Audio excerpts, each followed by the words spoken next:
Film karya Joko Anwar yang dibintangi oleh Reza Rahardian, Faradina Muhti hingga Selamat Raharjo menjadi sorotan karena mengangkat jalan cerita mengenai siksa kubur. Mengisahkan tentang kehidupan dua pasangan kakak beradik yang bernama Sita dan Adil dalam proses kehidupan mereka mencari apa benar siksa kubur itu ada. Namun kali ini pintu belakang tidak membahas mengenai review film Siksa Kubur, namun mengajak kalian semua untuk membahas seputar apa itu siksa kubur dan apakah siksa kubur itu ada melalui POV agama Islam. Oleh sebab itu, jangan lupa like, komen, dan subscribe sebelum masuk ke videonya. Check it out!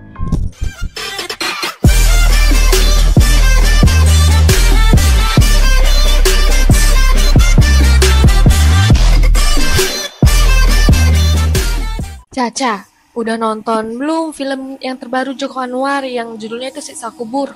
Udah dong, kalau aku nih paling gak mau ketinggalan film horor, apalagi karyanya Joko Anwar. Aku juga udah dong. Tapi aku gak terlalu paham sih ya, Ca. Masih banyak misteri nih. Salah satunya tentang Siksa Kubur itu.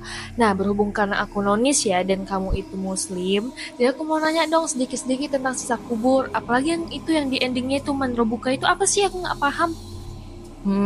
Kalau kayak gitu kamu ngobrol dengan orang yang tepat, Nas.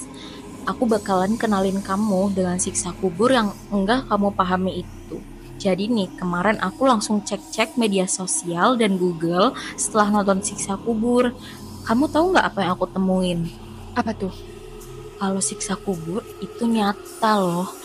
Kamu tahu juga nggak, Nas, kalau ketika manusia ada di ambang kematian, mereka itu sebenarnya udah bisa melihat identitas-identitas yang enggak kita lihat sebagai manusia biasa, termasuk malaikat-malaikat yang kita sebut itu malaikat pencabut nyawa. Selain itu ya, aku tahu dari Ustadz Faizar, kalau proses meninggalnya manusia itu beda-beda tergantung baik buruknya ketika dia hidup. Ca, kalau kami di Kristen itu juga ya, sebenarnya kami percaya tuh bahwa setiap orang itu yang meninggal akan dibagi menjadi dua bagian. Ada orang yang beriman dan ada orang yang jahat. Dan kemudian dua orang tersebut akan dipisah, ya kita sebut sebagai neraka atau surga. Namun dalam pengetahuanku sendiri itu Kristen itu nggak punya yang namanya siksa kubur sih ya, Ca. Namun siksaan itu akan didapatkan ketika kita di neraka. Nah, karena itu aku kurang paham nih sama siksa kubur, jelasin lebih lengkap lagi dong. Gini, setelah Gimana? orang meninggal itu, orang-orang akan ditanya man robuka. Artinya itu, siapa Tuhanmu?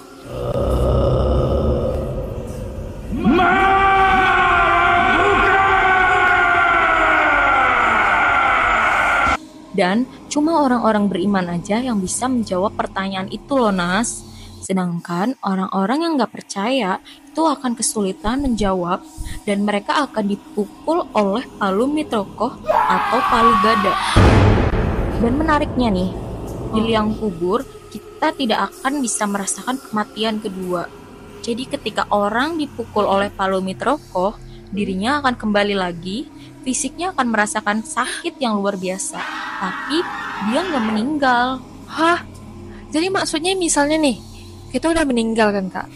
Kita dipukul sampai tulang kita hancur, sampai kita bonyok atau gimana-gimana, dan itu kita merasakan sakit tapi kita nggak bisa mati lagi gitu ya maksudnya? Iya, emang kayak gitu, Nas. Tapi Kaca, kan di film Siksa Kubur itu kan salah satu tokohnya itu bilang kalau siksaan setiap orang itu beda-beda, tergantung apa yang mereka takuti. Emang iya ya? Bener banget. Jadi setiap siksaan orang itu kematiannya memang beda-beda, tergantung apa yang dia takuti. Nah, kalau dari film Siksa Kubur tadi, itu contohnya ada di tokoh Sita ya. Dia itu akhirnya diperlihatkan kalau siksa kubur itu emang ada, dan dia juga merasakan sendiri.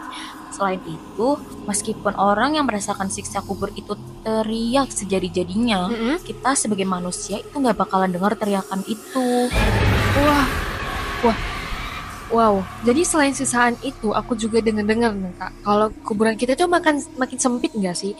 Jadi seseorang itu yang mendapatkan siksaan kubur, kuburannya akan menjadi sangat sempit sehingga tulang rusuknya menjadi saling bersinggungannya. Nas, betul. Kuburan orang juga akan dibuat menjadi sangat sempit dan dia nggak akan mendapatkan kebangkitan. Kamu tahu nggak salah satu contohnya itu apa?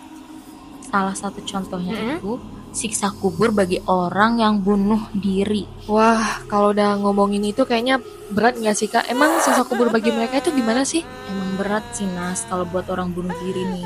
Jadi kalau menurut agama Islam, orang yang bunuh diri itu akan dapatkan siksaan yang sama secara terus-menerus. Jadi nih, misalnya Kak, ada yang orang gantung diri. Jadi ketika dia udah meninggal juga, dia disiksa dengan cara yang sama seperti cara dia kemarin gantung diri ataupun bunuh diri gitu ya Kak? Serem banget sih. Heeh. Tapi nih, siksa kubur itu nggak selalu dalam periode yang lama. Emang jangka waktunya itu beda-beda. Salah satu imam muslim yang namanya Ibnu Qayyim al-Jauziyah itu mengatakan kalau siksa kubur itu berbeda-beda.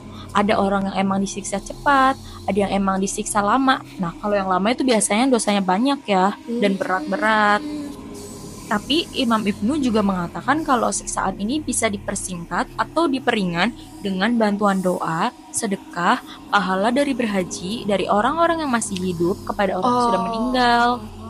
Oh, soalnya nih Kak, setuju sih aku. Soalnya kalau dari Kristen dan Katolik sendiri, kami juga percaya nih kalau doa kita orang-orang yang masih hidup ini juga membantu bagi orang-orang yang sudah meninggal.